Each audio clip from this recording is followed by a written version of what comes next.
Chers compatriotes, nous voici au début d'une nouvelle année. À cette période, chaque année, la tradition nous inculque l'échange de vœux avec nos proches et amis. Ces vœux, pour ma part, c'est à vous, peuple togolais, que je vais les adresser. J'interpelle toute la nation togolaise. J'interpelle tous les leaders de la vie politique et de la société civile de notre pays.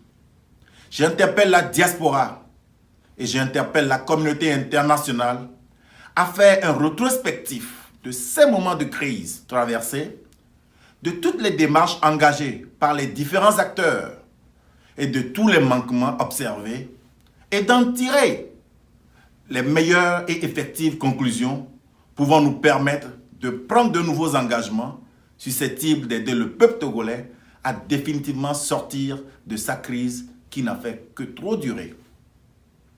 C'est évident que nous devons agir. Oui, nous le devons, car nous sommes responsables de ce que nous pouvons changer.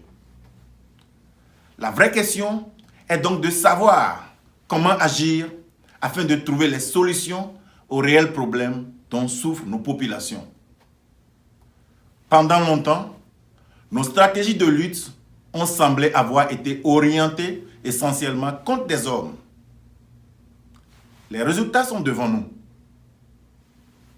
Peuple togolais, n'est-il donc pas temps de changer d'approche et de donner place à des luttes d'idées, à des débats d'idéologie, à des comparaisons de programmes et de projets susceptibles de permettre à chaque couche sociale impliquée de trouver une solution à son inquiétude? Comme nous l'avons toujours rappelé dans nos diverses interventions, nous ne pouvons jamais trouver solution à la crise que lorsque nous arriverons à satisfaire les préoccupations de chacun des acteurs impliqués.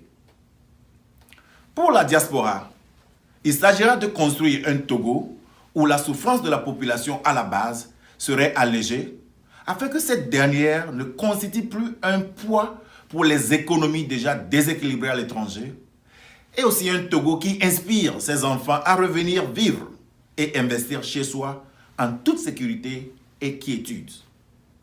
Pour les leaders de l'opposition, il faut un Togo dont l'alternance au sommet de l'État n'est plus une illusion.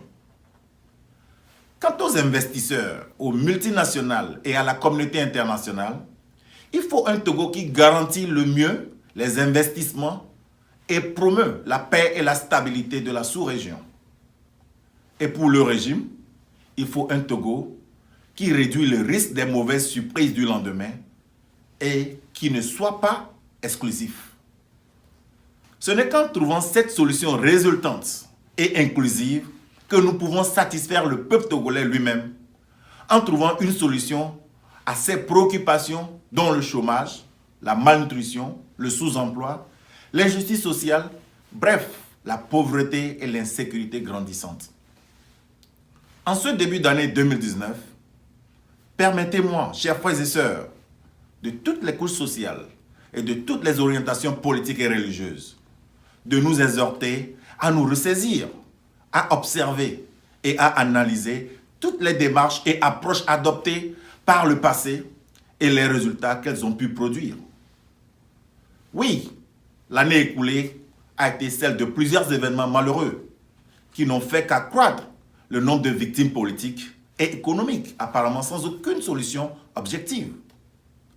Notre tissu social est déchiré et la collaboration politico-sociale est dégradée.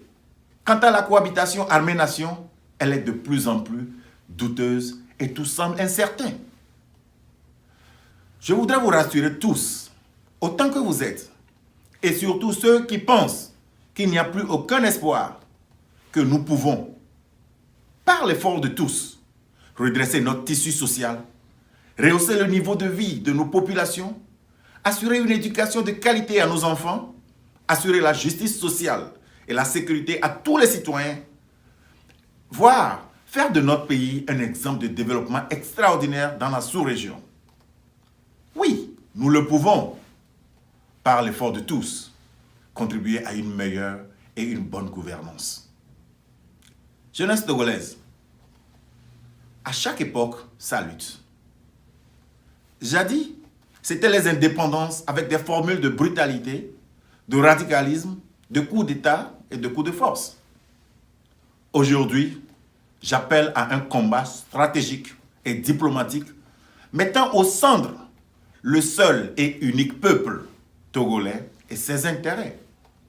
Ce peuple sans couleur ethnique, encore moins religieuse et sans odeur politique. Ce peuple soudé et émergé, qui n'exclut personne. Ce peuple qui forme une nation dont les aspirations des citoyens ne sont rien d'autre que de vivre sur un territoire qui leur offre des opportunités d'emploi et d'investissement et leur permet non seulement de rêver, mais aussi de réaliser leurs rêves en sécurité et en toute quiétude. Je vous appelle donc à un combat nouveau. Chers concitoyens, en ces débuts d'année, mon souhait le plus ardent est de vous compter parmi nous dans cette nouvelle dynamique, avec cette nouvelle vision que nous portons pour le peuple à travers l'émergence démocratique de la jeunesse dont le leadership m'est confié. Nous allons ensemble promouvoir une nouvelle classe politique inclusive dont les qualités se définiront par la discipline, le travail, la redevabilité et l'art de servir et non de se servir des autres. Et surtout, dont le leadership est sous la crainte du Créateur. Oui, nous le pouvons grâce à la détermination et à l'aide de la Providence. Que Dieu nous bénisse, qu'il bénisse nos familles, nos proches et amis, qu'il bénisse nos idées et qu'il bénisse le Togo. Bonne et heureuse année à chacun de vous.